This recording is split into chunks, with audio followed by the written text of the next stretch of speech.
कैसे हैं आप सब। स्वागत है आपका आपके अपने YouTube channel computer education by Poonam. और मैं आपके लिए लेके आई हूँ आज MS ऑफिस का मोस्ट इम्पोर्टेंट टॉपिक रेफरेंस, जो कि हम पार्ट 2 करने वाले हैं। रेफरेंस में मैंने आपको पहले भी कराया था। तो रेफरेंस में हमने लगभग इंसर्ट टेबल ऑफ कंटेंट हमने कंप्लीट किया था। और आज हम करने वाले हैं इंसर्ट फुटनोट क्या होता है। तो चलिए फिर जानते हैं इंसर्ट फुटनोट के बारे में।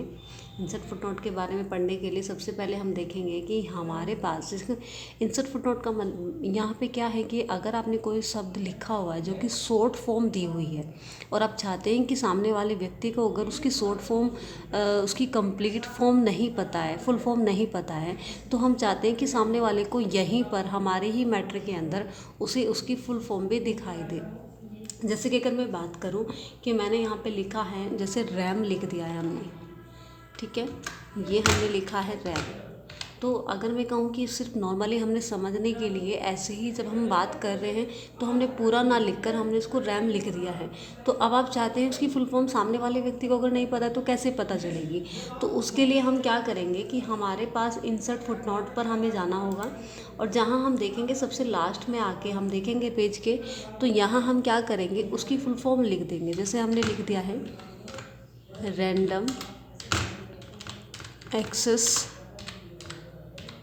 मेमोरी, ये इसकी फुल फॉर्म है। अब मैं चाहती हूँ कि ये फुल फॉर्म वहीं पर मुझे दिखाई दे, तो मुझे सिर्फ इतना करना होगा कि शो नोट्स में जाना होगा और हम देखेंगे कि सामने हमें रैंडम एक्सेस मेमोरी की फुल फॉर्म दिखाई देगी।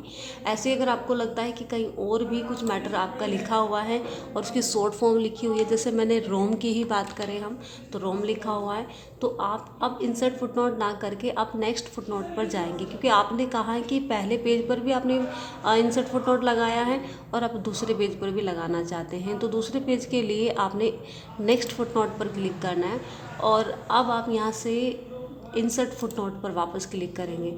अब देखिए नंबर 2 यहाँ पे लिखा हुआ है, इसका मतलब एक आप दे चुके हैं और सेकंड नंबर का अब आप यहाँ पे दे रहे हैं।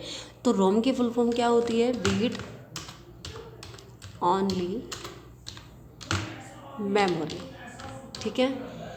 तो ये हमने लिखा है यहाँ पे। और अगर देखिए रैम और रोम के बारे में मैंने फुल डिटेल में डिस्कस किया हुआ है। अगर आप बेसिक नॉलेज कंप्यूटर में जाएंगे सभी चीज़ों की मैंने क्या किया हुआ है, मैंने जितने भी सब्जेक्ट पढ़ाए हैं, जो भी टॉपिक पढ़ाया है, मैंने उनकी प्लेलिस्ट बनाई हुई है। आप वहाँ पे जाके प्लेलिस्ट में जाइए और बेसिक नॉलेज आप वहाँ पे ले सकते हैं कि बेसिक जैसे नॉर्मली हमने अगर बात करें कि थ्योरी रूप में अगर आप पढ़ना चाहते हैं, तो मैंने वहाँ पे कंप्यूटर पे ना करके मैंने थ्योरी आपको कराई है, आप उसमें सारी चीज़ें पढ़ सकते हैं। रैम क्या होता है, रोम क्या होता है, सब कंप्लीट मैंने बताया है। तो चलिए फिर अब आप देख लेते हैं, सो नोट्स पे जाएं और अब आप देखेंगे आपको यहाँ पे दिखाई देगा रीड ओनली मेमोरी। इस तरह से हम यहाँ पर देख सकते हैं। तो इस तरह से अब वो सारी चीज़ें आप यहाँ पे देख सकते हैं, आपको दिखाई देगा, ठीक है। नेक्स्ट अगर हम बात करें कि भाई अगर मैं कहूँ कि भाई यहाँ पे जो पेज है वो और भी एक्स्ट्रा पेज भी यहाँ पे दिया हुआ है, कोई और पेज है और हमने कुछ मैटर यहाँ पे भी लिखा हुआ है। शॉर्ट फॉर्म में ले रही, शॉर्ट पैराग्राफ लेने का ही तरीका है, मैंने आपको पहले समझाया हुआ है वैसे। तो अगर हम बात करें कि देखो कोई भी वर्ड है, जैसे अगर मैं कहूँ कि मैं सबसे लास्ट में स्टार्टिंग में ही बात करूँ अगर कि मैंने यहाँ पे कोई फॉर्म लिखा है, कोई शब्द लिखा है, तो वो शब्द है, जैसे हमने कहा कि शब्द हो गया हमारा CPU। तो CPU मैंने यहाँ पे लिखा हुआ है और मुझे CPU की फुल फॉर्म सबसे लास्ट वाले पेज पर चाहिए, मतलब सबसे अंत वाले पेज पर चाहिए। तो सबसे लास्ट वाले पेज पर लेने के लिए आप यहाँ देखेंगे कि आपके सामने एक ऑप्शन दिखाई दे रहा है इंसर्ट एंड नोट। तो सबसे लास्ट वाले पेज पर पहुँच जाएंगे हम। आप देखेंगे इसके एंडिंग वाला पेज आपको दिखाई दे रहा है। अब यहाँ इसकी फुल फॉर्म हम दे सकते हैं, ठीक है। सेंट्रल प्रोसेसिंग, एक सेकेंड, प्रोसेसिंग यूनिट, ये हमने सेंट्रल प्रोसेसिंग यूनिट यानी कि CPU की फुल फॉर्म लिखी है। अब आप यहाँ पर जाएंगे इसको देखने के लिए, तो शो नोट्स पे जाएं आप और आप देखेंगे सीपीयू की फुल फॉर्म आपको दिखाई देगी, सेंट्रल प्रोसेसिंग यूनिट। लेकिन ध्यान रखना इसकी फुल फॉर्म अगर हम देखेंगे कि पढ़े हम कहाँ पर जाके, तो वो सबसे लास्ट में हमने दिया हुआ है, लेकिन आपको शो यहाँ पर ही होगा, तो आप उसको शो भी कर सकते हैं यहाँ पे। तो इस तरह से इंसर्ट फुटनोट से रिलेटेड ये सब चीज़ें हमने करके देखे हैं, हम इनको देख सकते हैं। नेक्स्ट अब बात कर लेते हैं, हम आते हैं इंसर्ट सिटेशन पर। इंसर्ट सिटेशन क्या होता है इसके बारे में देख लेते हैं। अगर मैं बात करूँ इंसर्ट सिटेशन की, तो हम क्या है कि जैसे हमने कहा कि हम किसी के बारे में यहाँ पे लिख रहे हैं, जैसे किसी बुक के बारे में कुछ डिटेल हमने बताई है, तो उसके बारे में हम यहाँ पे जाएंगे और ऐड न्यू सोर्स पर क्लिक करेंगे।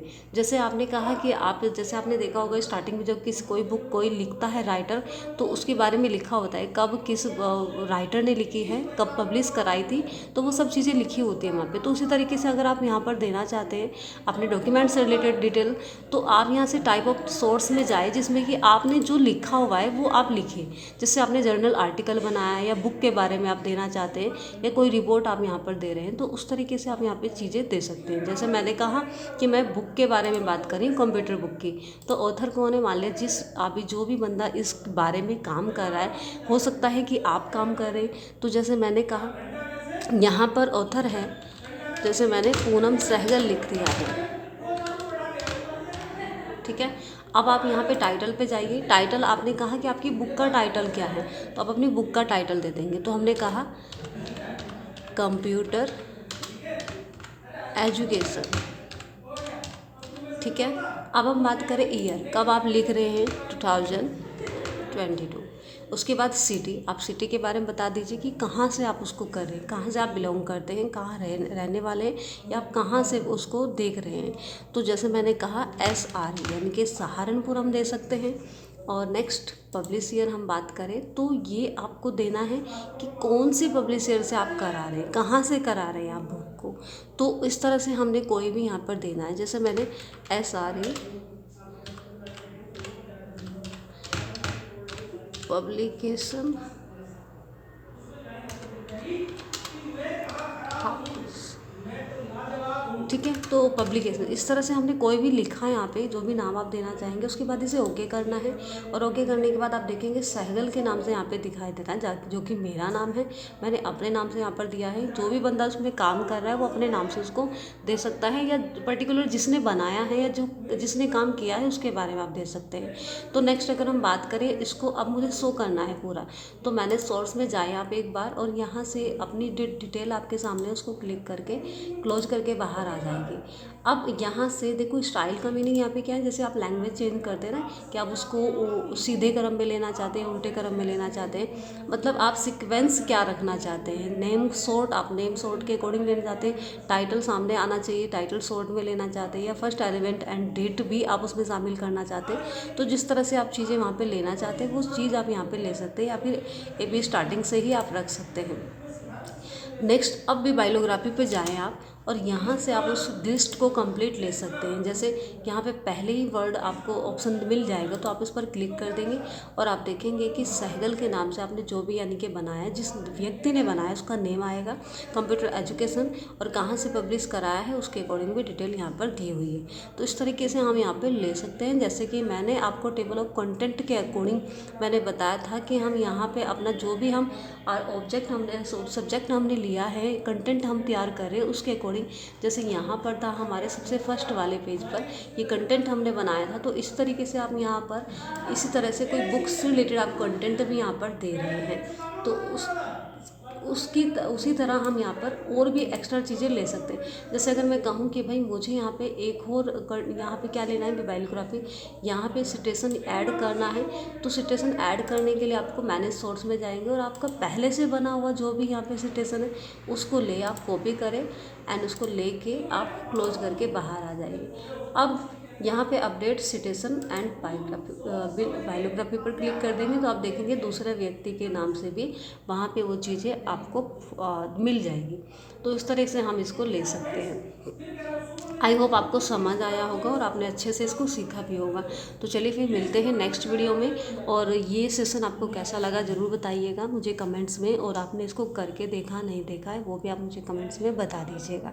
तो फिर और अगर अभी आपने इसका फर्स्ट पार्ट रेफरेंस का नहीं देखा है तो प्लेलिस्ट में दी हुई है, आप वहाँ पर जाइए और उसको देख सकते हैं आसानी से। तो मिलते हैं नेक्स्ट वीडियो में, तब तक के लिए जय हिंद।